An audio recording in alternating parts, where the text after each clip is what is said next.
Thank you. Okay, good afternoon, everybody, and thanks for coming out and enjoying another session of the House Committee on Finance with us this evening.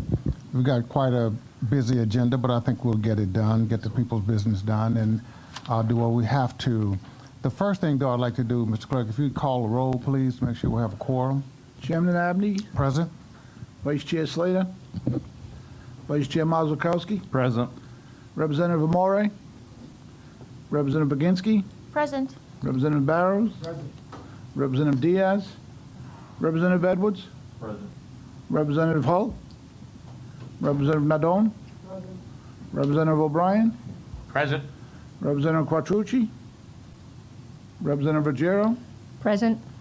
Representative Tabone, and Representative Vela Wilkinson. We have a quorum. Thank you, Mr. Clerk. I appreciate that very much. As I do each time we have a House Finance Committee meeting, I try to set a tone and an agenda to keep everybody on track as to where we are. As you know, we're doing this in a COVID environment, so some of the normal standards that we used to do, we don't, because we don't have the public in the room with us. We'd like for that, but it's not happening at this point. The first thing I'll do is to have a motion to hold all bills for further study. And as I say, that doesn't mean the bill is killed. It just means that the bill is being held because many, or if not most of these bills, have other work that needs to be done. That's why we take testimony and we take written testimony as well as verbal and oral. So moved, Chairman. Second. Okay, well, I'm doing the remarks and I haven't got, it's about 7 or 8 bills that we got to deal with that, but see how quick the committee are. They're really good folks, all right. After that, then we have to do a roll call vote on each of those, and then we will have the normal great staff presentation that Sharon and her crew gives us to keep us on track and help us understand what we're doing. Then we will morph into a conversation with some of the members of the executive branch who will explain in other detail, answer your questions if you have any, before proceeding on. And then we will have the bills that we have held for further study discussed by the sponsors of those bills and those that help them with their expertise on those. And then after that, we have what I think is probably the most important part of the day sometimes. That is the conversation with our guests who are out there on the phones. I know there is about 45 or 50 of you out there tonight, so I'm going to ask you, as I do every night, please be brief, a couple of minutes on the bill, stating your name and whether you support it or whether you do not support it. We have a lot of written testimony that we'll always get on those bills, and we can take your written testimony if you have a lot that you need to say.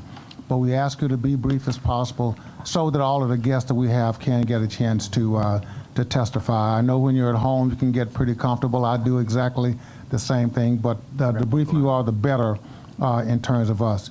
So now I'll go back to holding the bills for further study, and the bill numbers are Bill 5789, 6090, 6207, 6218, 6249, and 6250. Now I need to get a motion and a Move second. to hold for further study, Chairman. So, Second Chairwoman, Second. we got it. Chairwoman Ruggiero has moved that we hold those bills for further study, and Rep. O'Brien has has seconded that. So, Mr. Clerk, would you please call the roll to get a vote count? Chairman Abney, Yes. Vice Chair Slater, Vice Chair Mazurkowski, Yes. Representative Amore, Representative Baginski, Yes. Representative Barrows, Representative Diaz, Representative Edwards, Yes. Representative Hull, Representative Nadone, Representative O'Brien, Yes. Representative Quattrucci, Representative Ruggiero, Yes. Representative Tabone, Representative Vela Wilkinson. All set? Okay, thank you. Okay, thank you very much. Okay, now what we will do is we will have the discussion with Sharon who will give us a staff overview of the issues that we're looking at in the governor's budget tonight. And as I've said before, it's a learning process for all of us. If you have any questions of Sharon, she would gladly do her best to answer those. Even if she's in the middle of her presentation and there's a burning question that comes to you, it's okay to ask her, and she will try to get you the answer. So as we go further, we'll all be on the same sheet of music. So Sharon, Thank you, please. Chairman, members of the committee. Tonight, you have the Department of Labor and Training's budget before you, as well as the bills the chairman mentioned. While we typically do agency budgets as part of the subcommittee, tonight you're all listening to the Department of Labor and Training budget. There's a high level of interest in some of the major programs, and the bills before you relate to those, so this combination should help all of that to be heard at once. I'm going to do a quick overview of the budget and focus on some of the high interest programs, particularly in light of the current situation, and just orient you to those items. The department as a whole provides for workforce development, employment services, but it also enforces labor laws and runs major income support programs for both unemployed and temporarily disabled workers. Looking at the budget as a whole for this department, you can see $1.7 billion in the enacted budget, most of which relates to these income support programs. These are extraordinarily high numbers and very unusual. The revised budget is even higher at $2.4 billion. The governor's 22 budget comes down to quite a bit lower level, although that's likely subject to change given some new federal programs. And if you look at the department's budget after excluding the income support programs, that's unemployment benefits, temporary disability, and temporary caregivers, you get a little better sense of where the sources of funds are for the department's other operations. Looking at the category of expenditure, you can see the assistance grants and benefits is the largest line, and the other, the second largest is direct staffing costs. And this kind of gives you that summary when you exclude, again, the income support programs. In terms of staff, the enacted budget authorized 425.7 positions. There are 416.1 currently filled. The average filled in 2020 was quite a bit less at about 380. These numbers include still 10 FTE that came back, retired employees through an executive order authorized to be able to come back and work for the state, given their expertise to help with unemployment. This graphic kind of shows you over the time period how those filled positions went up and where we are today. The budget for fiscal 22 is about $50 million for staffing expenses. Because of turnover, it funds about 445 positions. There is an additional 37 positions, but only 2 new ones, because as you remember from our article hearing last month, 35 positions are simply being shifted from the Department of Revenue's Division of Taxation for the Employer Tax Unit over to DLT. So that's not a net change. There's just 2 additional positions for the Workplace Fraud Unit.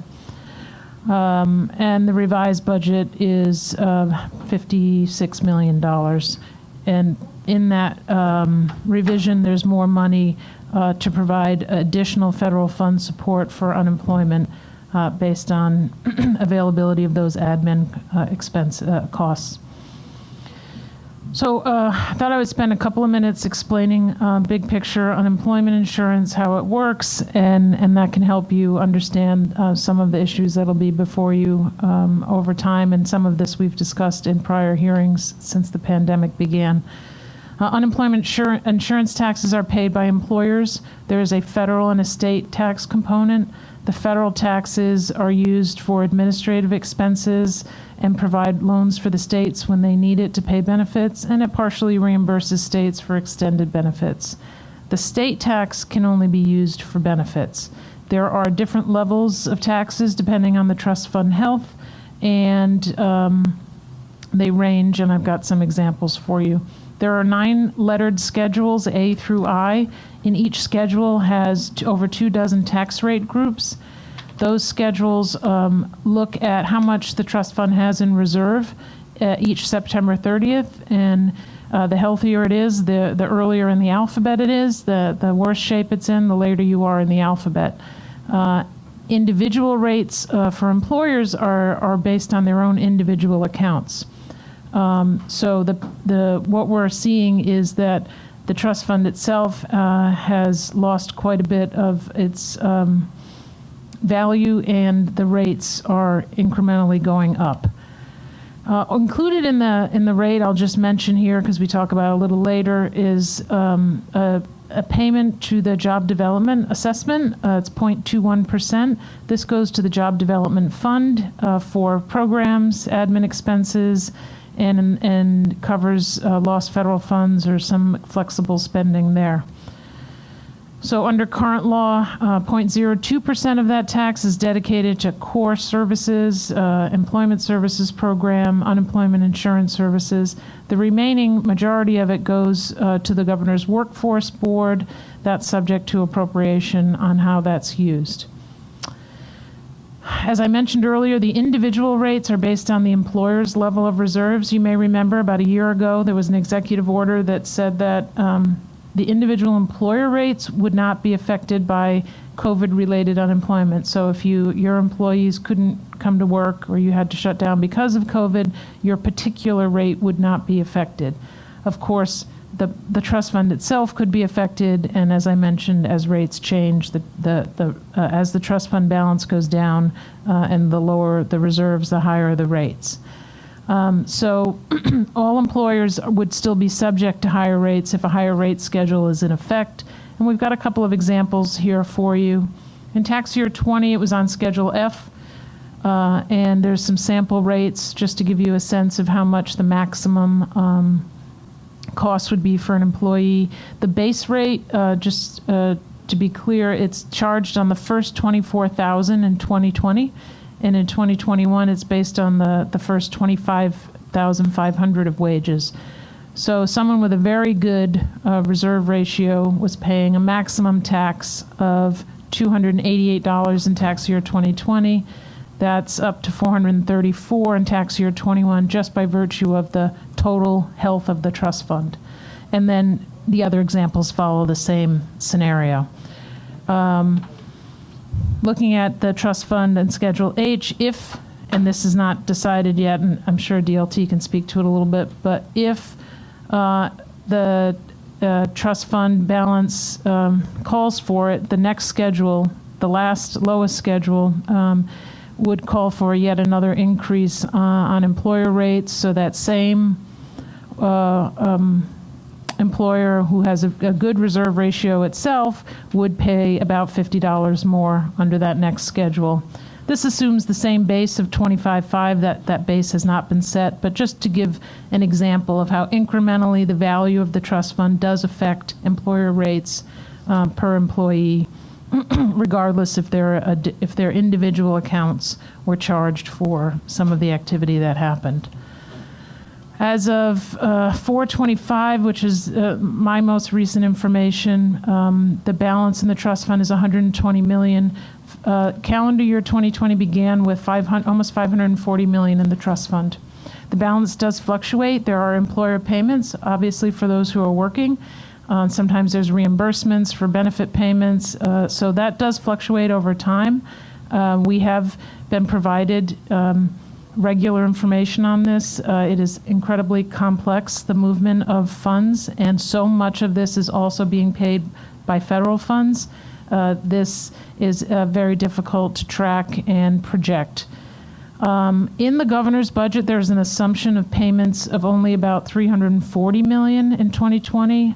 That is probably going to change given the fact that the American Rescue Plan called for the extra $300 and longer benefit time. So by the time you're ready to adopt the 22 budget, you'll see that number is going to have to get adjusted. Just to give you a sense of the last year in the trust fund and how it has declined over time and how that has tracked to the monthly unemployment rate, The last full month of data we have here is March, so we're just showing that for you, but you get the basic idea. The trust fund has withstood quite a bit of this pandemic fairly well. There were projections back when we talked to you last session about it running out much sooner. But you can see that the payments, combination of federal and trust fund payments, have been extraordinary in these past 2 years. The trust fund did have a negative balance following the prior recession, which is demonstrated here on this graphic for you, and it took a number of years to reach the peak, and that involved benefit reductions, employer tax increases, and a much stronger economy, and that is how that trust fund was built up. The federally funded programs, something we've issued reports about and published and also talked to you about, are summarized here. We've tried to continually update these as Congress has continually updated the length of the program as well as any additional benefits that are being paid. Right now, the pandemic unemployment insurance assistance, which is one that most people are familiar with because it covers those who would maybe not traditionally be covered by unemployment, that is now covering up to 79 weeks and expires in early September, as does the added weekly benefit. So regardless of the program through which you're receiving an initial benefit, the add-on goes to everybody, and that's currently $300. This is a little more complicated version of that table, kind of showing you the federal grants through which these things were authorized and how it's changed, and also gives you a sense of why some of these things are difficult to predict and track at which point people will start showing up in trust fund payments versus federal funds. There are always traditional programs through which a state experiencing high unemployment has the federal government help pay. In the case of extended unemployment, high extended, those are a long-standing program. The pandemic emergency unemployment and the pandemic unemployment, those are new, and those are the things that are helping drive the federal fund spend on this. There's been an extraordinary number of claims processed over time. You can see it's hundreds of thousands of them. But back to the issue of the solvency. At the time, the Coronavirus Relief Fund was one of the few ways in which states could address solvency with funds other than their own. And the Treasury guidance allowed for state payments to replenish trust fund balances, and at least 17 other states had directly allocated some of their money to do so. You can borrow from the federal government. There are still some interest-free borrowing that's available. Again, the state has not gone negative, so it has not had to do that. And as I mentioned, you do have to pay that back. The interesting thing is if the state's in a negative position, the federal tax is increased in order to help pay for it. So to the extent the state can keep from borrowing, it prevents an additional tax from being passed along at the federal level to its employers. As of the end of April, it looks like 19 states have borrowed from the feds for their trust funds. So again, Rhode Island is in a good position, still solvent on this. Looking at some current estimates we were able to get from DLT, it does suggest the trust fund will remain at or above $100 million by the end of September, or when the employer rates are set, and when a lot of these programs do expire, and the expectation is people may be back to work after that, or in some cases they may go back onto the trust fund benefit. So there are a number of variables that will affect that estimate. The shift of employees, as I said, if they stop receiving federal benefits, they may have earned enough to in a job to be able to draw from the trust fund. That extra payment will end. That may influence employee behavior. And as I'm sure DLT will address with you, there are policy requirements regarding looking for work that are under consideration for change. And all of that will influence how much money is drawn from the trust fund, how much money is paid by employers, and how much employees receive. So the other major income support program is the temporary disability benefit funds. This is payments for weeks of unemployment caused by a temporary disability or an injury. There are a handful of states that have such a program. This is funded entirely by worker contributions. The budget assumes about $170 to $180 million, depending on the year, of payments for this fund. Also included is a temporary caregiver benefit. That's to allow care for a seriously ill child, parent, spouse, domestic partner, parent-in-law, or grandparent, or to bond with a newborn child, adopted child, or foster care child. The expectation is this program benefits are about $15 million over the next 2 years. As of the week ending January 30th, there were 7,900 weekly claims, most of which were on TDI. About 500 of those were the TCI claims. The average claim period for TDI is 7.3 weeks. As I mentioned, this is funded from a mandatory tax on employees, 1.3% on the first 74,000 of earnings as of 2021. That base went up from 72,000 in 2020. So the maximum tax to an employee is $962. This is not something that younger aged employees have to pay. Over time, this gives you the last several years of TDI benefits and the TCI component shaded in the lighter color on this graphic. So moving on to some other major functions of the department, the workforce regulation and safety. This is one of the general revenue funded components of the department's work.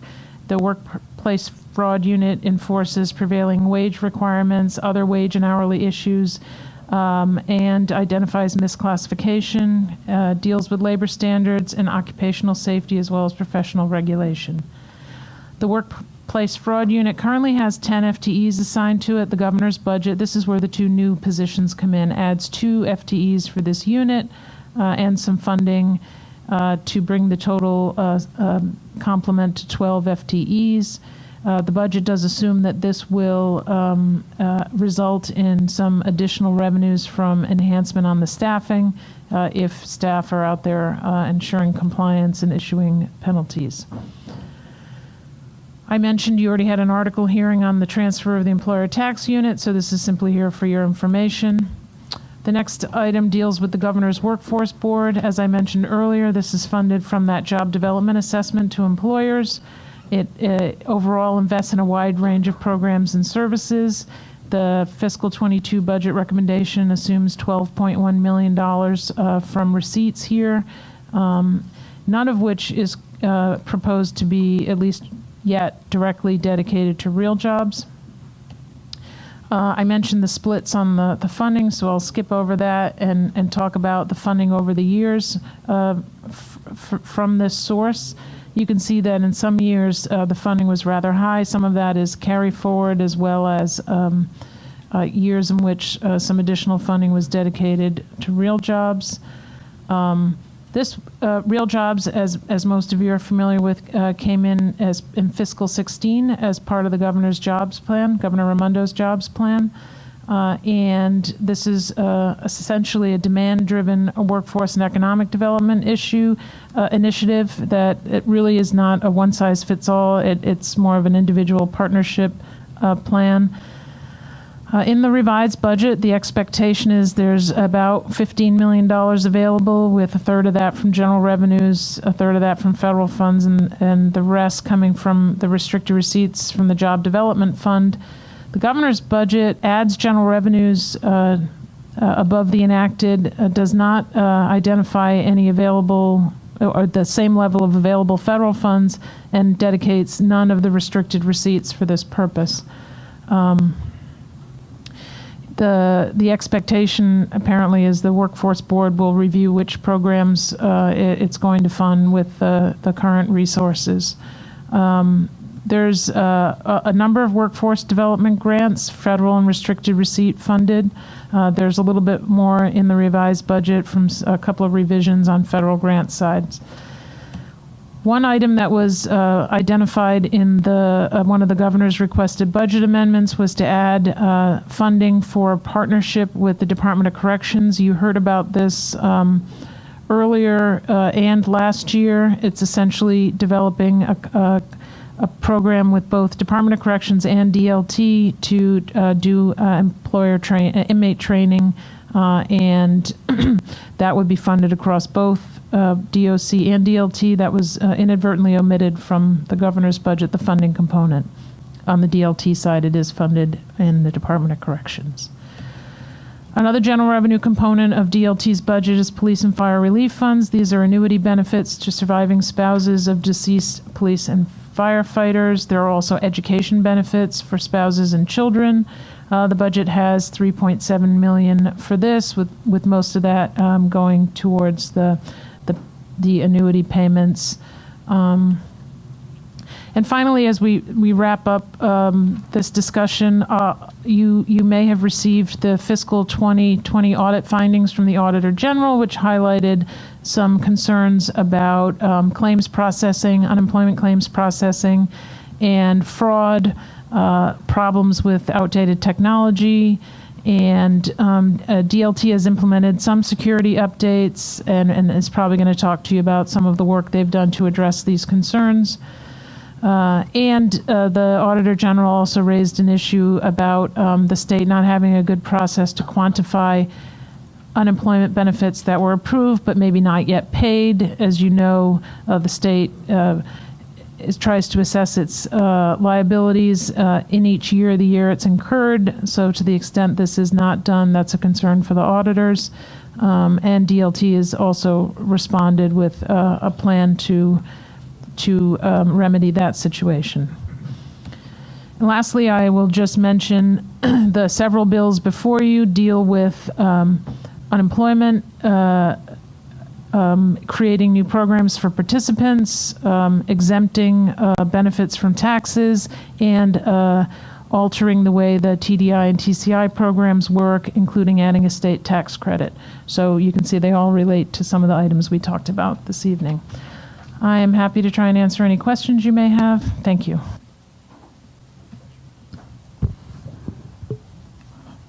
Thank you, Sharon, for a great presentation as usual. I just had one question that always arises when I'm in conversation with someone, and it has to do with, if you're on page 17, slide number 33, I believe it is.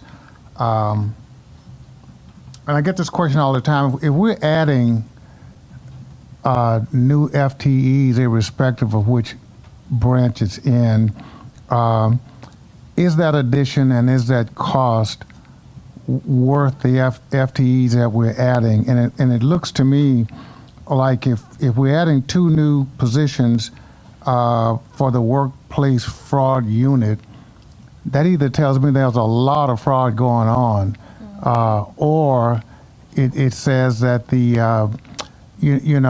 computers or whatever we use to catch it is not there. In other words, will the 2 people really make a difference? Do we have any historical background on that? Or, that would be helpful when I'm trying to answer this question to my constituents who just see it as, if I'm adding 2 more people, that must be a real problem. But are they really solving the problem? I help solving the problem. So 2 things. I would remind you that the place that they're requesting to add positions, the governor's recommending to add positions, these are the folks who enforce prevailing wage, say on a construction site, items like that, identifying misclassifications of employees. Some of them are more hands-on than, say, a computer system to detect something. And then they have an estimate of how this translates into more revenues, but as we always caution when you make some of these decisions, you have known costs and you have projected revenues. So you know what it's going to cost to add the FTEs. The rest is a projection, and you hope, and you always want to consider how is that done and is that the best information available. Yeah, I'm just trying to remember, because it seems to me this is not new.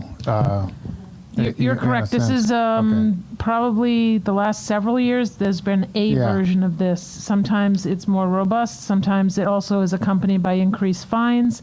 This is not accompanied by increased fines. It's a more of a scaled back version of what you've seen before. Okay, it rang a bell with me. I was just trying to remember because I thought, wait a minute, this is deja vu all over again, But at any rate, does anybody else have any questions to Sharon at this moment from her presentation before we go? Chairwoman Ruggiero, please. Yeah, thank you, Chairman. And you were spot on, Chairman. I was looking at the same thing. 2 new FTEs and only what looks like a net of 400,000. Is that what I understand, Sharon? I mean, how much money will they recover? Maybe this is not a Sharon question, but how much will DLT be expected to recover if 2 new FTEs are added to the workforce fraud unit? So it's a net benefit in the budget. if Of that's the best way to- 400,000? Yeah, Yep. but that assumes only 100,000 for 2 people. Well, so again, you're going to spend the money to hire the staff, and then you estimate that the revenues will come in. And that will be a net benefit overall. Well, our state motto is hope, so. My question really is on page 5 of your presentation. And I'm just curious, because salaries and benefits of DLT are 54.8 million, 56 million, yet there's going to be a loss of almost 5 million in salaries and benefits in 2022. And maybe this is a DLT question for the director. What are they anticipating doing with people to have that kind of a savings? So importantly, DLT probably, maybe uniquely, its staffing is directly related to your unemployment rate. Okay. The changes in staffing are directly related to these programs. So over time, during the last recession, there were many more employees, and as that comes, as unemployment rate, which is actually helps determine the federal funds to help pay for the staff, comes down, the people go away by attrition or they shift over to other places. And in this case, staff were added. In some cases, as I mentioned, retirees were brought on. They would eventually go away.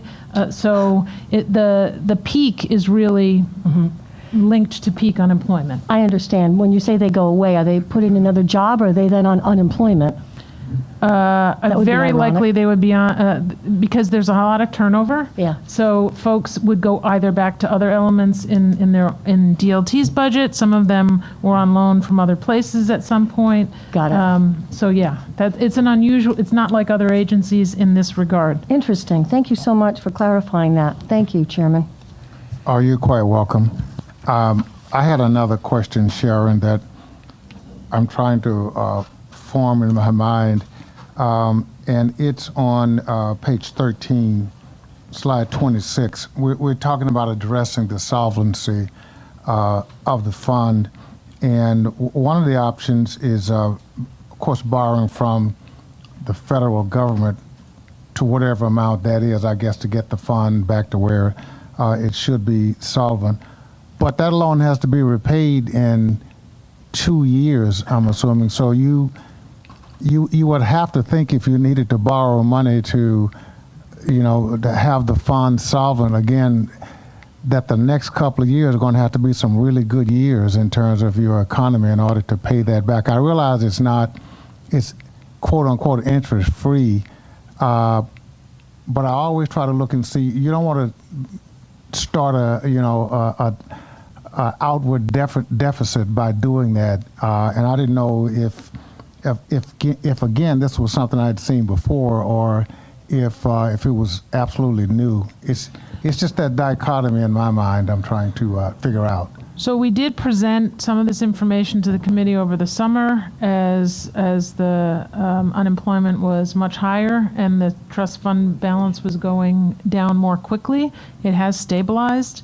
And there was a projection even last year that it would go negative by now, and has not. Just by way of reminder, back in the last recession, the state borrowed over $700 million. I remember. And so the money coming in would pay that back, and so it took a while to rebuild. And there was there were added taxes in order to do that. And as I mentioned, some structural changes made on both the tax and benefit side to help the fund stabilize and be in the situation where it is now, where it's withstood a major event in concert with quite a bit of help from the federal government on the benefit side as well. Okay.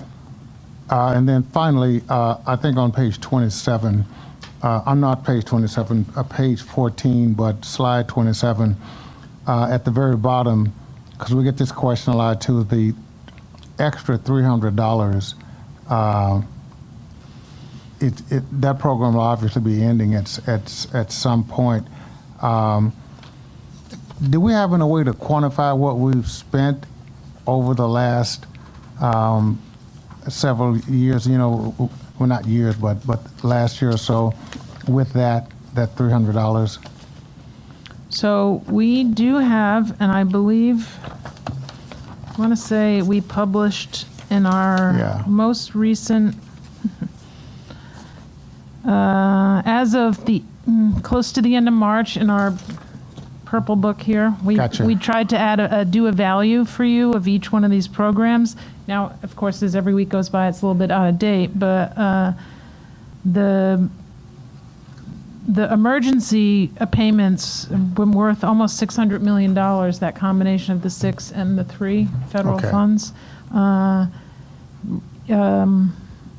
The other federal programs, again, pandemic unemployment, over almost $400 million. So as you saw from the earlier slides, you're $1 billion each year. It's you've talked about when you did the enacted budget and the supplemental, these are enormous increases, and obviously it's passing through the budget.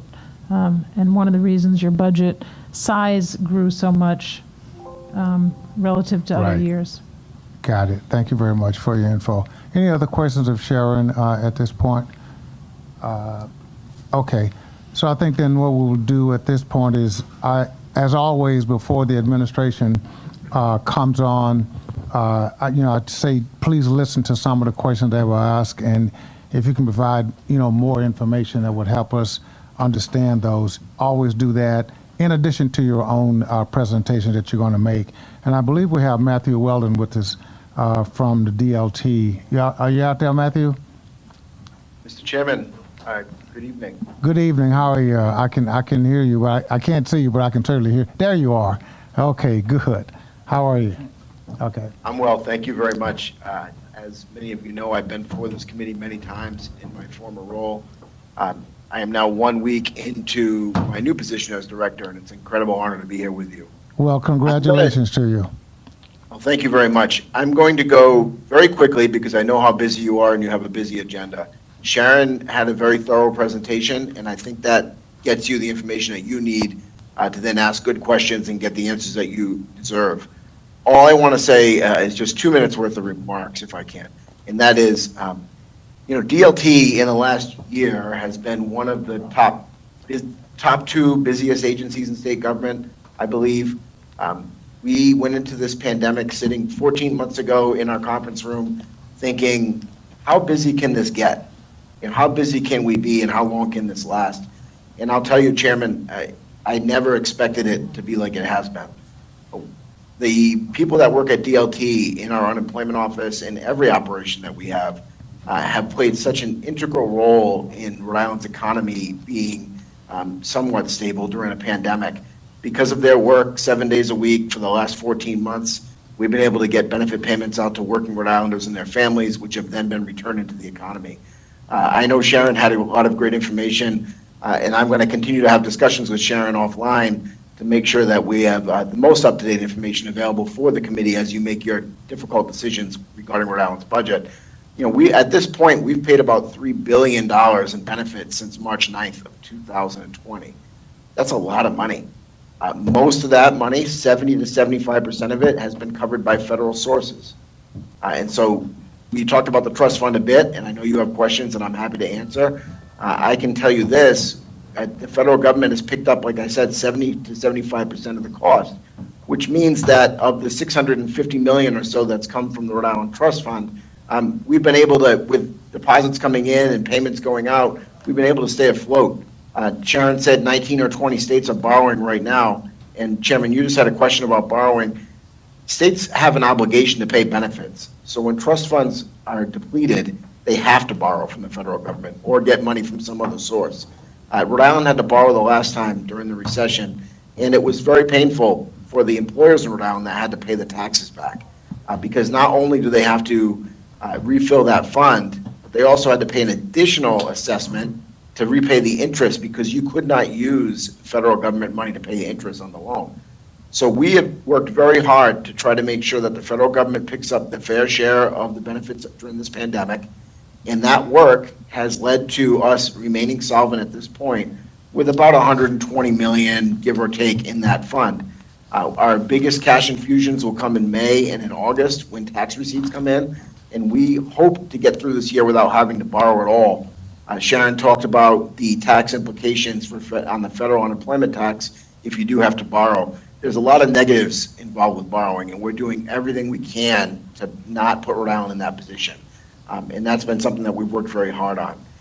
You know, to get through the pandemic and the massive increase in claims that we had to invest in human resources, which means that we've doubled the size of the staff in unemployment. And through a vendor that we work with, and also through retirees coming back, and other people in the agency working on unemployment claims, we nearly tripled, or just more than tripled, the number of people working on unemployment. And we had to, because we went from a program that in its highest week in the history of the program took in about 5,800 applications to a program that routinely every day took in 5,800 or more applications. You know, we've had 125,000 people in single weeks requesting payments. That number now is down to about 67 or 68,000. That's still an incredible amount of people. And imagine those people all trying to reach out to DLT if necessary. The volume has been really staggering. And our team here at DLT, the people that work in the program directly, the frontline staff, have done such an incredible job. It's easy to lead when you have people like that on your team. The only other thing I want to mention before I stop talking and take questions is the unemployment fraud situation that we've all been dealing with. I want to be very clear that every single state in the country dealt with the unemployment fraud situation. The fraud claims are what's called imposter fraud, which means somebody had obtained someone else's information illegally, probably on something called the dark web, where they bought their name and their social security number, and they use that to pose as the individual and file an unemployment claim. So what does that mean? It means that when we run the claim through a federal database, it checks as being a good claim because the data matches. Those claims are very hard to detect and nearly impossible to prevent. We've done a ton of work since March 9th of 2020 to get Rhode Island in a much better position than we ever have been with unemployment fraud, because this new kind of fraud was really just such a massive, well-organized attack. We're working with the federal government, we're working with state and local law enforcement, and we're working with a cybersecurity vendor using artificial intelligence to scrub claims every single day and to stop claims when we think they're fraudulent, and then to give customers a meaningful way to lift that stop if they are a legitimate claimant. There's been a ton of work that's gone into fraud. It's not because DLT had an old system. It's not because DLT was irresponsible. It happened everywhere, just like it happened in the PPP loans that we hear about from the Small Business Administration and every other federal program that's been introduced during this pandemic. We have a good handle on it now. We're in a much better place than we were a year ago, and that can only get better in the future. Again, I'm very happy to stay and take all your questions, and I'm not going to give a formal presentation because I think Sharon did such a good job already. Okay, thank you very much. Does anyone on the panel have any questions from Yes. Chairwoman Ruggiero, please? Oh, thank you, Chairman.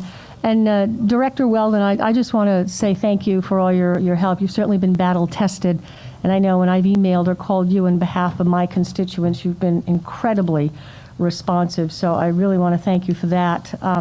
Did I understand you said you're now getting about 67,000 unemployment calls a week from Rhode Islanders? Is that correct?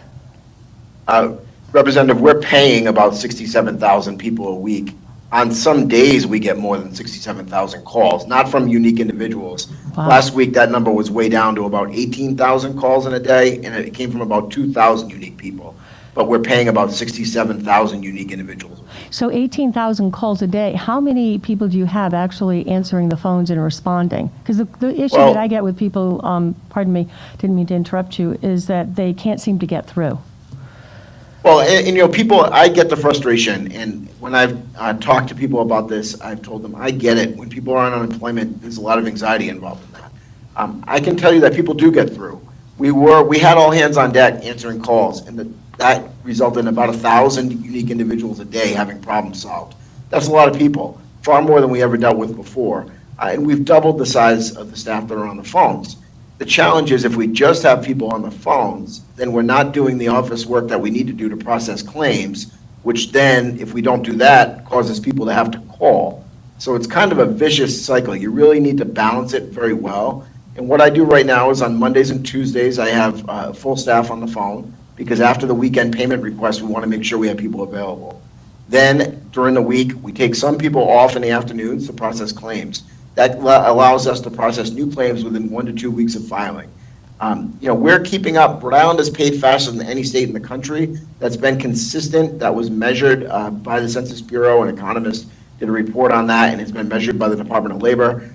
Every time we've checked, Rhode Island has been #1 in the country for payment timeliness. Mm-hmm. Unfortunately, a lot of people call because, you know, it's an anxiety-producing time, and there are a lot of questions. When I go into a claim, I can see when people call. I can see that people get through, sometimes multiple times in a week.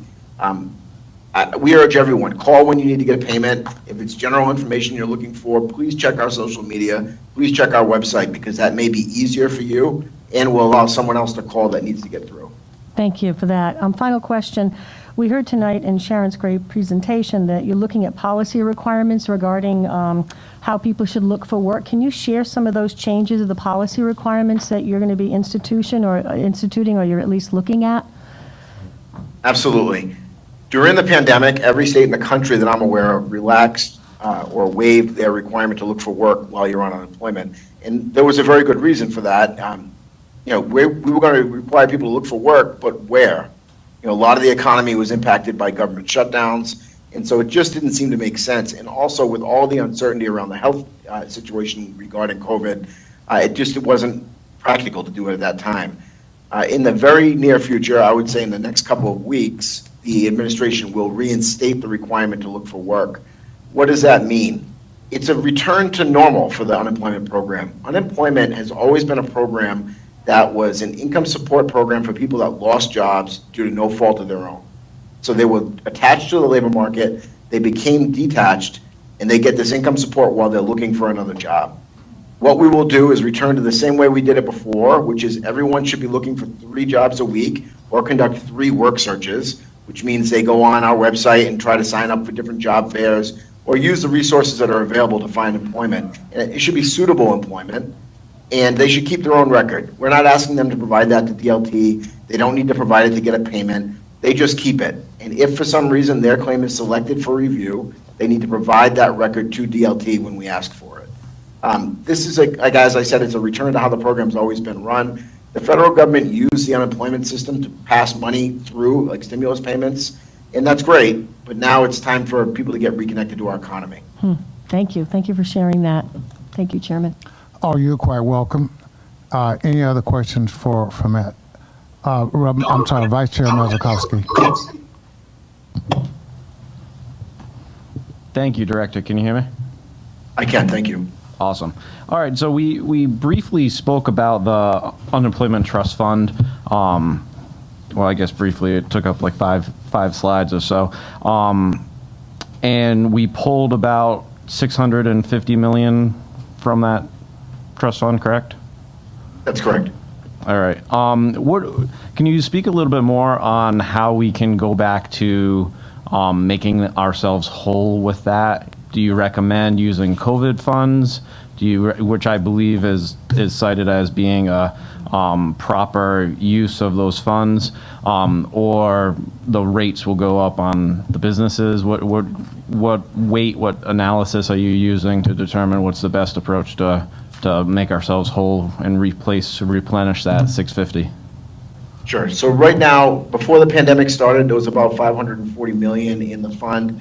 That fund had grown pretty healthy, even though the previous administration worked with you all in the Assembly to pass tax reform for the first time in 25 years.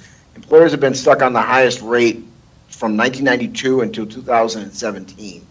Then from 2017 until now, we've dropped 3 schedules. and that created about $60 million a year in tax savings across the system. Even with that change, we had a very healthy fund going into this pandemic. Now we've spent this money, and like we said, we had really worked to make sure that as many of these claims could be paid by the federal government as possible in an appropriate way. That's kept the fund healthy. The only way now going forward, we have a couple ways that you can do it. One way is hopefully fewer people are collecting, more money comes in, and the fund starts to rebound on its own. And then in the fall, we're going to be looking again at the statutory formula to see what infusion would be necessary in order to prevent another change. You know, that right now the administration is looking at different opportunities, and that'll be a discussion I'm sure that's had with you all in the General Assembly in the coming weeks and months. That is one option. And, you know, the system will run a formula and do its own option. And right now we're on the second highest schedule. If things don't change, it is possible that it goes up one more time, and that's as high as it can possibly get. We hope that doesn't happen. In the event that it does, we want the economy to rebound so it can go back down quickly. So this seems like a unique situation where we're able to, again, make ourselves whole by using one lump sum COVID relief funds to do that. Well, it would protect our back end, protect our downside, replenish our safety net, while also reducing the tax burden and reducing our schedule for individual businesses, correct? Yeah, that's something that the governor has expressed an interest in exploring, and I'm sure that there'll be many discussions between the governor's office and you all in the coming weeks and months. Okay, yeah, I was just thinking about your opinion. You're the director. I am, and I appreciate it, and I've been the director for 1 week now, and it's been, You're doing it's a been great good job so far. You know, there are states that are doing that. I think one other thing to explore is the federal government coming out with a special appropriation for trust funds.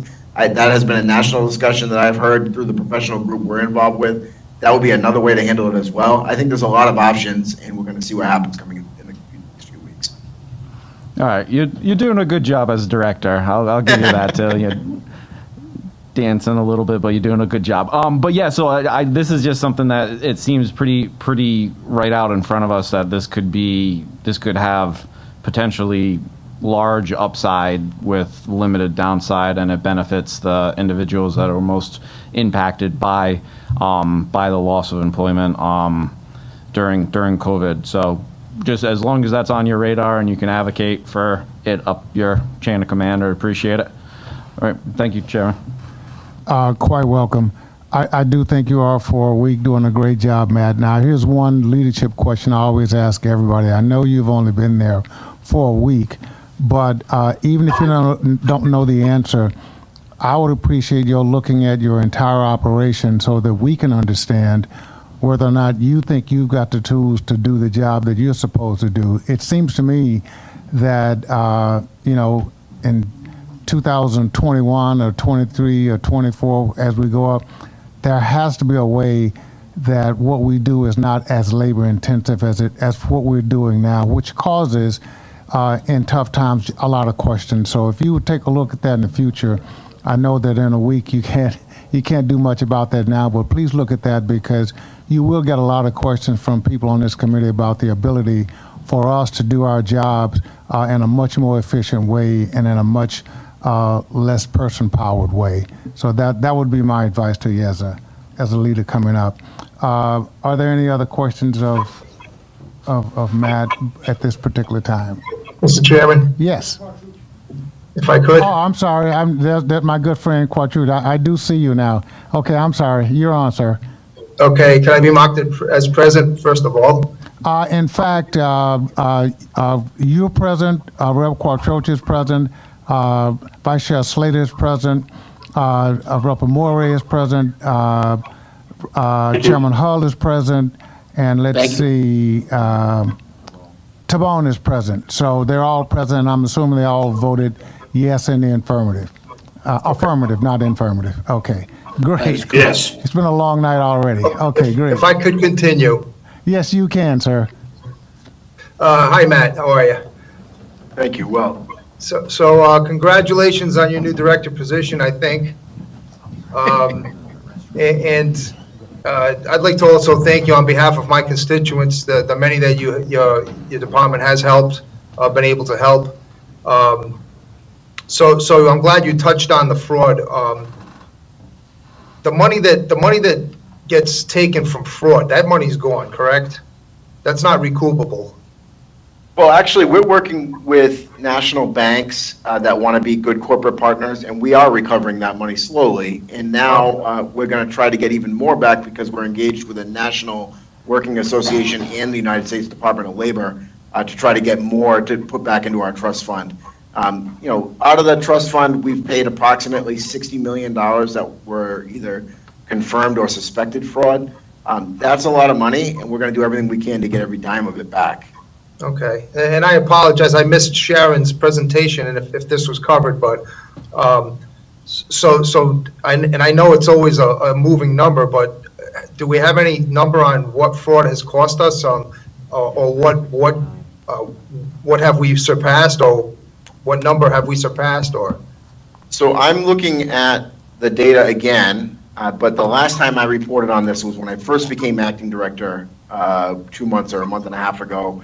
And at that time, I said that out of the total payments that we had made, we had paid out about $247 million in confirmed and suspected fraud. The difference is confirmed fraud has a victim behind it that confirmed with us that it's actually fraud.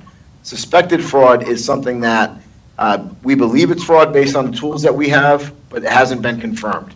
Nobody's reported it to law enforcement, nobody's reported it to DLT, but the person hasn't necessarily gone in and lifted the fraud hold. So $247 million, it's a lot of money. We paid out about $3 billion total. Rhode Island does not have an obligation to repay the federal government for any of the money that was paid out in fraud. This is happening across the country. Some states like California have said they paid out $30 billion in fraud. It's unbelievable.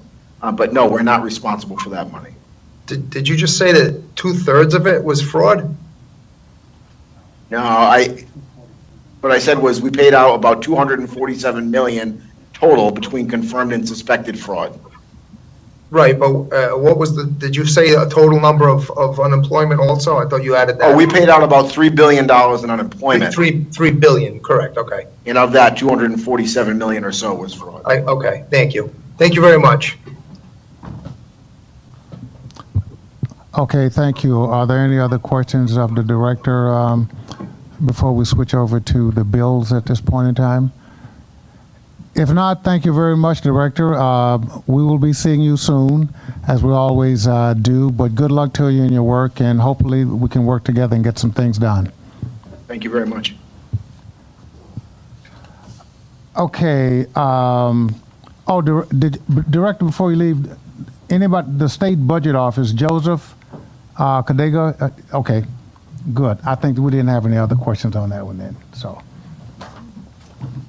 What we will do now is we will go into the bill section, and what happens here is that we have several of our colleagues who will be presenting bills, introducing bills, and they will do all of that at once, and then after that's completed, we will then get to our guests who are on the phone. And as I said before, the system is working because people are working with us to make sure that everybody gets a chance. So what I'm going to do is turn it over to my good friend, there you go, Rep. Vice Chair Mazurkowski, who will take this portion and lead us through until the end. Great. Thank you very much, Mr. Chairman. And then, so is the Director Weldon, staying for Rep. McEntee's bill? Is he still on or anything like that? He's Yes. off. Okay. All right, so then we can go ahead with 5789, Representative Kazar's bill. Once you're ready and you have a microphone in front of you, just introduce it and put it into play. All right. Thank you, Chairman, Vice Chairman, and members of the committee. I appreciate having the chance to present to you regarding H5789, which would enable an upgrade to Rhode Island's temporary caregiver insurance, which would provide economic stability to to many of our households. Rhode Island was a leader in 2013 when we first passed paid family leave, and at that time we established the program that provided 60% wage replacement for workers who had paid into TDI and TCI. It made it possible for families to be able to afford to take up to 4 weeks to care for a family member. At the time, it was revolutionary. In the intervening years, the rest of the country has set a standard that supports families, and Rhode Island now lags far behind what is seen to be good policy, which we are also seeing promoted at the national level. Paid family leave is necessary in a landscape like Rhode Island, where we are communities of close-knit families, and where there's a shortage of affordable childcare, a shortage of affordable nursing and rehabilitative care, a shortage of affordable options for care for the intellectually and developmentally disabled, and a shortage of behavioral health services. Our families take care of each other, but we're also absorbing the lack of supply within our care economy, and in so doing, bearing an extreme economic burden. The burden is borne predominantly by women who in our families are already impacted by pay inequities. For years, our legislature has not supported the legislation needed to expand the workforce of care workers, and in fact has made it harder to retain care workers by failing to pass legislation to support a living wage, skipping opportunities to increase wages for direct service providers, and failing to increase funding for childcare, thus creating a greater need for a very strong paid family leave policy as families are having to shoulder that care work. On top of that, as you know, we continue to experience the ongoing impacts of the COVID pandemic, which has brought front and center the importance of family caregiving as we've had to care for loved ones stricken by the virus because there are no other options than what is in our home. So paid family leave benefits workers in all sectors, and now is a good time to strengthen the program in a few key ways and not just incrementally. First, by an increase in the number of weeks a worker can take for paid leave from 4 to 12 weeks, which would bring us in line with policies that are being enacted nationally. This would give workers time to care for a critically ill loved one, help a loved one through end of life, find safety following a domestic violence experience, or to deal with mental health issues. Second, the legislation would expand the definition of who a worker can take time off to care for beyond immediate family, and can include siblings, grandchildren, not currently included under our paid leave policy. And third, the bill proposes an increase to the benefit rate to 90% for those earning minimum wage and to 75% for those earning twice minimum wage. The bill expands benefits to gig workers and self-employed individuals as well. Our chamber is deeply committed to supporting small businesses, and we need to remember that many of those individuals are self-employed and have not had the option to pay into the paid leave program. It's a critical sector that's right now economically vulnerable. And to increase the contributions to the fund, we propose that increasing the taxable wage to $250,000 from the $74,000. In the bill, there is a recommended tax credit, and I understand that as of today, this afternoon, there was a letter submitted to the chair and the committee from the Department of Revenue, Division of Taxation, which highlights a concern about the language regarding the tax credit, and we're happy to work with the division and also reconsider the tax credit if that needs to be reconsidered at this time.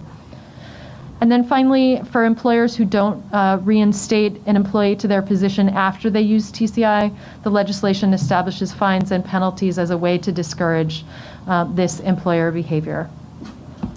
So the comprehensive legislation would expand the benefit and bring us in line with best practice from a policy standpoint. We actually just received the fiscal note for the legislation. I had it in hand thanks to Sharon's team during session today, so need to review that a bit. But just a reminder that here in 2020 we have a perfect storm of family members needing care, economic hardship, and this opportunity to provide relief and job stability. So There are a few experts who are going to be providing testimony with more specifics on the bill, but thank you for your time, and I urge you to support the legislation, and I'm open to your questions and feedback. Thank you for your testimony. Any questions of the sponsor? No, so we can open it up to the witnesses? Or are we going to run through all the bills? Okay. All right, so next up we have 6090 Whip Kazarians, but Floor Manager Edwards is going to be taking the lead on this. Go right ahead. Thank you, Chairman. This is an incredibly important bill. It's also incredibly easy to go through. We currently have a program where we allow 4 weeks of temporary caregiver benefits. Beginning January 1st, 2022, that would increase to 6 weeks. And in 2023, that would increase to 8 weeks of benefit year. Whip Kazarian is otherwise occupied. She asked me to go through it very quickly because it is unbelievably easy to understand. And I think I achieved that goal. You did a phenomenal job. She'll be proud. Any questions of the floor manager? None? All right, and then we can move over to Deputy Speaker Lima's 6207. I believe she is on the line. Deputy Speaker, are you on the line? I am. Thank you, Mr. Vice Chairman, members of the Finance Committee. This legislation, because of the financial and economical devastation that the pandemic caused our citizens through no fault of their own, would emulate what the federal government is doing. It would give a $10,200 tax exemption to anyone who received unemployment compensation that was caused by the pandemic. The first $10,200 received in unemployment benefits will not be taxed by the federal government. And I want to give that same benefit to the taxpayers here in Rhode Island. Our citizens need all the financial help the government can give them in order to survive the economic harm that was caused by this pandemic and through no fault of their own. I think it would be unconscionable if Rhode Island did not follow the federal government's tax exemption for unemployment. And I want to add, many states are looking to do this. Our neighboring states are. And I think it's something, it could be about 35 million. But let us not forget, we're getting $1.7 billion of federal money. And I think it's very important that the money be given to those individuals who are most harmed. 3 of the biggest manufacturing companies, Procter & Gamble, Kimberly, all announced today they're going to be raising prices on all kinds of products that people use. So this money would be vital to these people. I'm sure I could go through the budget and find some cuts if we had to. That were not as important as getting money into the working people who, again, through no fault of their own, suffered much financial and economic harm. This would be a one-time payment through tax year 2020. Some people would have to amend their taxes. I heard different prices of accountants telling me I wouldn't even charge to amend it, so it would probably be a $25 or $35 fee. So it would still be beneficial to the person to get this tax break. And what is going to happen when these people get this tax break? They're going to utilize this money to go out and buy products and spend money. So a lot of it's going to come back into the state. But most importantly, it's going to help those, it's going to be a lifeline for some people who are not able to pay their bills. Because the government was not prepared for the pandemic. And so there was a lot of harm. And I got a lot of support for, I believe I have 61 signatures on the legislation. I know Senator Algiers put it on the Senate, and the top 3 senators, Ruggiero, Goodwin, and McCaffrey, have co-sponsored it in the top 5. So I think there's a lot of support because people understand we need to get the money back to the working people. And right away, by the way. Thank you. Thank you very much, Deputy Speaker. Any questions? No questions? You're all set? Oh, it looks like we have a question. So because you're not on the committee, I think your comments would be involved in the witness. I was requested to speak by the sponsor. I'm a co-sponsor of the bill, Gotcha. Chairman. Okay, go right ahead. Thank you so much, Mr. Chairman and members of the committee, and I want to thank you all again for the opportunity to testify in support of House Bill 6207. Tonight, I'm speaking on behalf of our state legislature's Black and Latino caucus. Now, as discussed, this bill would provide the working people in our state who lost their jobs and have been enrolled in unemployment due to the economic impact of COVID with tax relief when it comes to their unemployment benefits within the first $10,200 of their benefits. And this would be a one-time tax policy as discussed by Deputy Speaker Lima for the tax year of 2020, very similar to the one recently adopted by our federal government back in early March. Now, from falling ill to losing your job altogether, it has been the working class people in our state who have suffered the most from this pandemic, both health-wise and economically. And this is evident as 1 in 4 families in Rhode Island were food insecure this past winter, and more than 230,000 people filed for unemployment collectively throughout the year. Therefore, it's necessary we urgently pass this bill in order to ensure that during these unprecedented times, that our working people who have been hurting economically are relieved of our state's non-essential tax burden on unemployment. After all, we are only one of 8 states across the country where unemployment benefits are taxed as income. Unfortunately, I've already talked to neighbors who filed their taxes and was told that in some cases they were taxed up to $1,000 worth of their unemployment benefits. And while the fiscal impact of this bill is roughly $30 million, I do want us to recognize that this is the exact type of investment we need to focus on when it comes to using the federal stimulus money worth $1.7 billion, which we received from the federal government. So with the passage of this bill alongside the support of 60-plus co-sponsors, we can ensure that there is an automatic recalculation of taxes similar to the federal government's approach through the Division of Taxation here in the state, so people don't necessarily have to refile or their taxes themselves. But most importantly, we can provide the working people the tax relief they desperately need. For many families that this will impact, every dollar counts, especially as we get through this pandemic collectively. Thank you.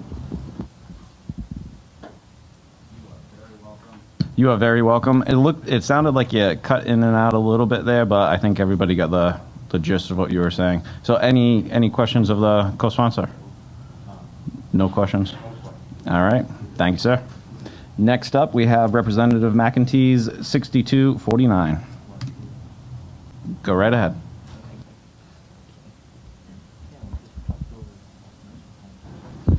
Thank you, Mr. Chairman, and thank you, members of the committee. Oh, sure. Thank you. No problem. Little technical difficulty. So I sponsored House Bill 6249. This was a collective effort. I have to give Matt Weldon an awful lot of credit on this bill. As chairwoman of small business, I was contacted by many businesses expressing to me the issues that are facing them. One being that people are not going back to work now that the businesses are open, now that we're hoping for a good summer and a tourism season. So that is how this bill came about. I worked with the hospitality industry. I worked with Matt Weldon. And what this bill does is it's a win-win. It's a win-win for the business community because it gets people the talent that they need to reopen their businesses, and it's a win-win for the person who's collecting unemployment. So I guess I'll start with telling you how we are right now and then compare it to what this bill would do. And I won't take up too much time because I know Matt's much better at this than I am. But currently, if a person is earning whatever they're earning for their wage, what their benefit rate is, what their base benefit rate is, say it's $300. They are now getting $600, as you all know, because they're getting the boost from the feds. Now, what we allow in the current law is they can work up to 20% of that base rate, which would be $60 a week, and that would not be deducted from their unemployment. This bill allows them to work 50%, which would not be deducted from their unemployment. So that right away allows them to make more money than they would if they didn't work. Now, the other part of this bill is that currently, if you are collecting unemployment, say we'll go back to the 300. I can only do it as simply as my own mind does the math here. You can work up to $1 less than that 300 right now, and you would get $1 from the state and 300 from the federal government. And you probably have all heard this 100 times, but I'm just got to explain it so that I get it, we all get it. Under this bill, you could work 150% of your base rate before you're off unemployment. So under that formula, you would be able to make up to $449 and then still receive the $1 from the state and the $300 from the federal government. So in any event, I call it putting people back to work, getting back to business bill. That's what this is. It allows people the flexibility to keep some of the money that they're getting on unemployment, but it gets them back in the workforce. And the hope eventually is to get them completely off unemployment.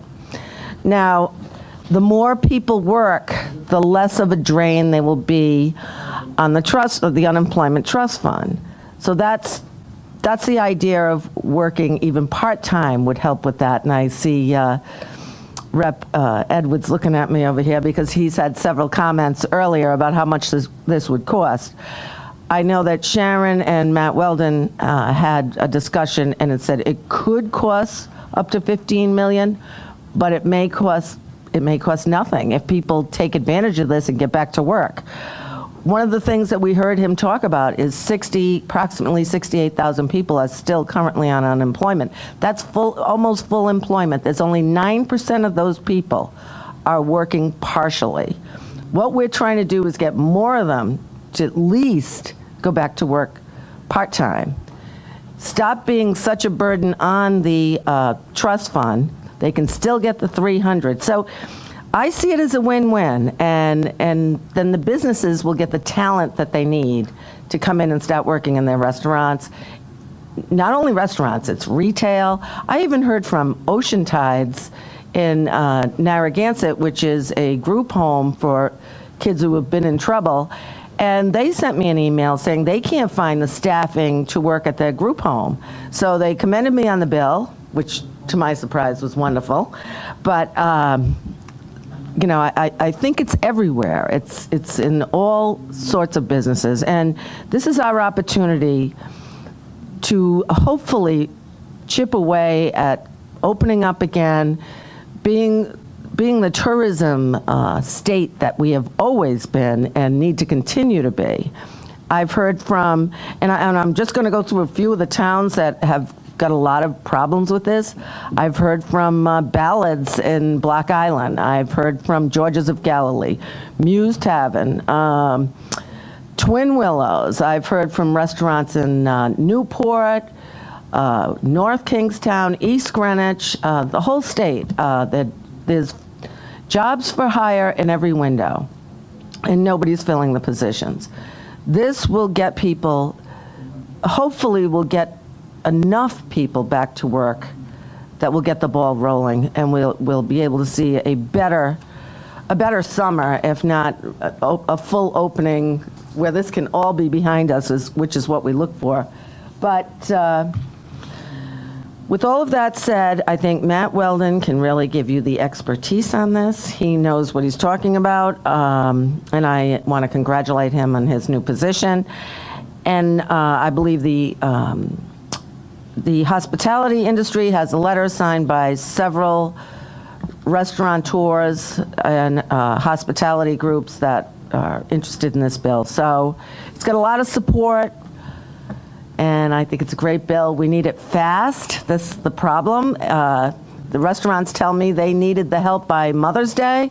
Doesn't look like we're going to make it, but Memorial Day is right around the corner. We really need it for that time period. So thank you very much for listening to me, and if anybody has any questions, I'd be happy to answer. Any questions? And we do have Director Weldon on the line, so we'll let him hop on to provide backup, and then any other additional questions you can have directed at him. Director Weldon? Thank you, Chairman, and thank you again, committee. And I want to thank Rep. McEntee for all the work that she's done on this. She reached out to me early and expressed the concerns that she was hearing. Those are concerns that Governor McKee and I have both heard as well. And I want to make it just a couple of points before I take questions. The first thing is, we know that employers are struggling to find people, and we know that throughout the pandemic, people have had to rely on unemployment to get them and their families through these very difficult times. One of the reasons that some people think that people aren't returning to work is because the benefit levels are higher than they ever have been. That may or may not be true. It may also have, may health reasons that may be involved and other things.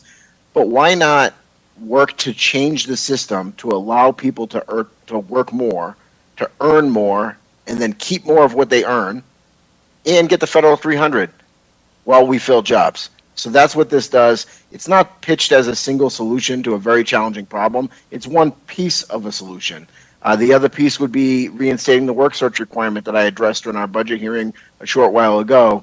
And now that the vaccine rollout has gone as far as it has, and that it's much safer to return to work, business restrictions have been lifted.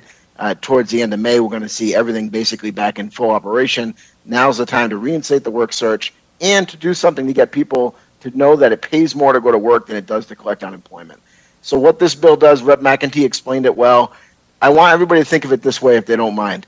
Think about when you're on unemployment, if you're working part-time, there are basically two qualifiers. I'll say there are two doors in a row, and you have to get through the first door before you get to the second one.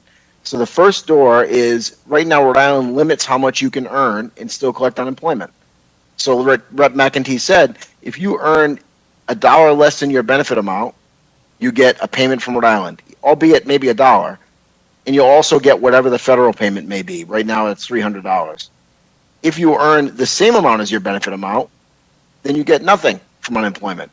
And so if that's keeping people from working, then what we can do is increase the amount that people are allowed to earn. So the first door opens when people earn up to $1 less than 150% of their benefit amount. So for that $300 weekly benefit amount person, they could then earn $449 and still qualify to get a payment. So now they're in through door one. Door two is, right now Rhode Island law says you can earn up to 20% of your benefit amount. So for that $300 person, that's a $60 a week they can earn without any impact to their claim. We're suggesting let's increase that to 50%. Let that person keep $150 before there's any impact on the claim. So under the current situation, if that person worked and earned $449, they'd get nothing from unemployment. They'd get the $449 they worked, that's it. Under this new law, if it passes, that person would be able to collect unemployment. They'd get $1 from the state, they'd get $300 from the federal government. They'd then get the $449 that they've made. They'd make $750 in that week. That's $250 more than they would have made. Over a month, that's $1,000 more in somebody's budget. That is a significant amount of money. This can help return people to work. 67,000 people a week request payments. Only 9 or 10% of those people report working at all. That means people that are on unemployment are drawing a full unemployment payment. What we're trying to do is get fewer people to draw a full payment, more people to draw a partial payment. They'll take less out of the fund. If 2,650 people that currently collect a full unemployment payment start collecting just the average payment for somebody who makes a partial unemployment payment, then it will pay for itself. Rep. McEntee said 15.6 million. That's if everybody who works part-time now continues to collect the full benefits under the new structure and nobody collects a partial payment that isn't already. That's not what the bill is intended to do, and I don't think that's what will happen. 2,650 people out of 67,000 people is like 4% of active claimants that need to take advantage of this for it to be revenue neutral. I'm happy to take any questions, and I really do appreciate the time. And we appreciate you sticking around. Any questions for the director? No questions, so it looks like you answered everybody's. Okay, so Director, thank you very much for hanging out. And then that would conclude the hearing on Rep. McEntee's 6249 until we have the witnesses. And then next up, we have Representative Corcoran's 6250. Representative, once you're ready, go right ahead.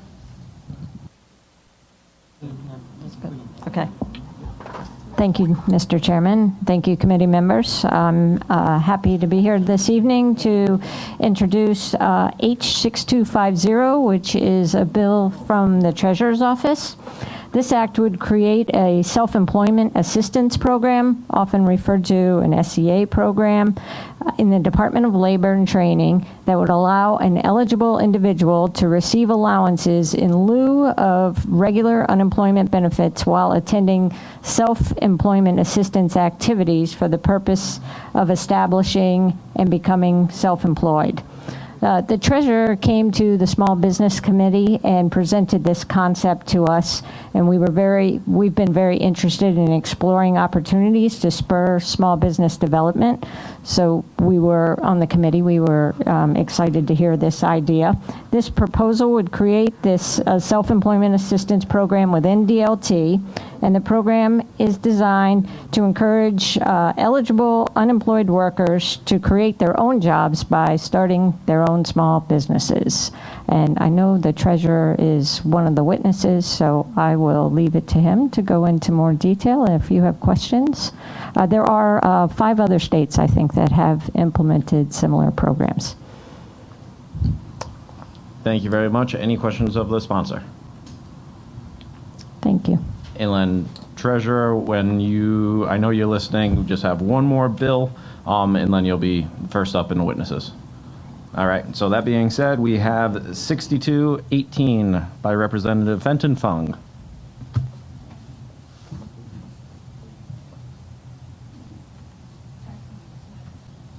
And once you're ready, go right ahead. Wonderful. Thank you so much, Vice Chairman, and thank you to all the members of the committee. It is my honor tonight to present House Bill 6218, which is more popularly known as the Rhode Island Back to Work Incentive Program. We are all here tonight, and before I even go any further, I want to compliment Rep. McEntee and all the work that Matt Weldon's done. I think we've all identified the problem here, and we're all working to find a good way to solve the problem. We're here tonight because government has overcompensated coming out of the global pandemic, and it's disincentivizing a return to work, at least through September at this point, with the extra $300 bonus per week tied to the unemployment benefit. Unfortunately, this takes us right through the height of Rhode Island's summer tourism and event season. This one season makes or break it for so many businesses in this state, including those in my hometown of Newport, which the chairman so elegantly represents. Tonight, you'll hear from catering companies who do not have the staff to man the events they've been hired for, potentially crushing the dreams of young brides and grooms across the state and nonprofits trying to hold fundraising galas. You'll hear from restaurant owners who have had to step in as dishwashers and hosts just to keep their doors open on the weekend. You'll hear from daycare owners who can't reopen some of their locations.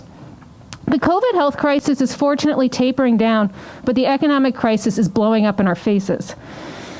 Yearly comparison numbers from the Bureau of Labor Statistics from February 2020, so right before the pandemic hit, to February 2021 show the leisure and hospitality industry employment off 24% in Rhode Island. This is the largest drop of any industry by far.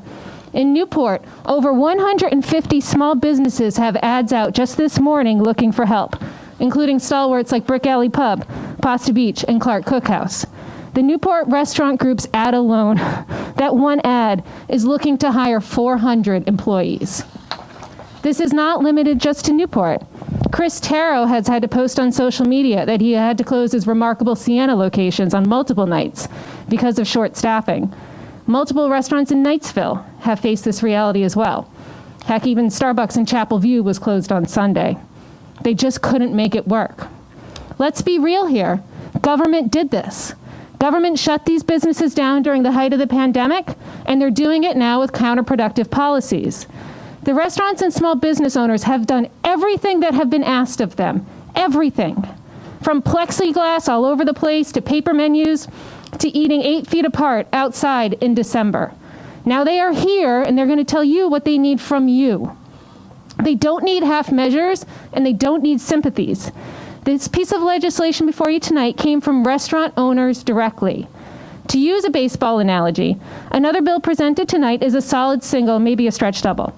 It's reliable and it gets you on base. But for these restaurants, they're down 3 runs in the bottom of the 9th, and we don't need a single. We need a grand slam. H6218 gets our runners across the plate and staff to run those steak dinners out to that bride's wedding. To the merits of the bill in bullet points, as I know you have it in front of you. This is a voluntary 13-week program that would get people completely off the unemployment docket altogether. We've talked a lot tonight, or I heard you talk about trying to maintain the trust fund solvency, and I couldn't agree more. We would not need to keep using federal stimulus funds like we've been doing with the CARES Act money to fund their unemployment check any longer. Employees would receive a $150 bonus using federal stimulus money each week for 13 weeks, and a $1,950 bonus at the end of the program, which altogether accounts for $3,900 of stimulus money. This mirrors the $300 a week bonus they'd be paying under the existing program for 13 weeks. Only in that instance, we are also using federal money and the money in the trust fund to fund their unemployment benefits as well. H628 costs the state's use of federal stimulus money less than the other bill being heard tonight, plus it will generate millions to the state in employment taxes. It's also a win for employees who, when utilizing calculations based off minimum wage, will earn just about 10% more per week than they would under the other program. Also, at the end of it, the employee has a full-time job. Business experts from the World Economic Forum and London School of Economics have argued that the #1 priority to rebuild the post-COVID economy should be the focus on employment and rebuilding the labor market. Yet here in Rhode Island, we saw headlines just last week screaming, Providence employment recovery ranks among the worst in the country. We need to get people off the sidelines and back to work. Every piece of legislation should focus on getting people off the unemployment docket, not accommodating for them to linger on it. Bridge programs are a sensible method for weaning people off these indulgent benefits and returning our state back to healthy workforce levels. In closing, it's quite rare when a program like this enjoys such broad-based and bipartisan support. I'm not sure if the testimony list has been shared with all the members of the committee, but I think we can all admit it is a rare but very welcome event when people put aside other differences and row together in the same direction to get things done. For tonight, while I present this piece of legislation, you'll hear support for the bill from, amongst others, the Democratic National Committee man and a man by the name of Nick Mattiello. Not the former speaker, but a beloved family member. And with that, I appreciate the committee's time. Thank you. Any questions of the sponsor?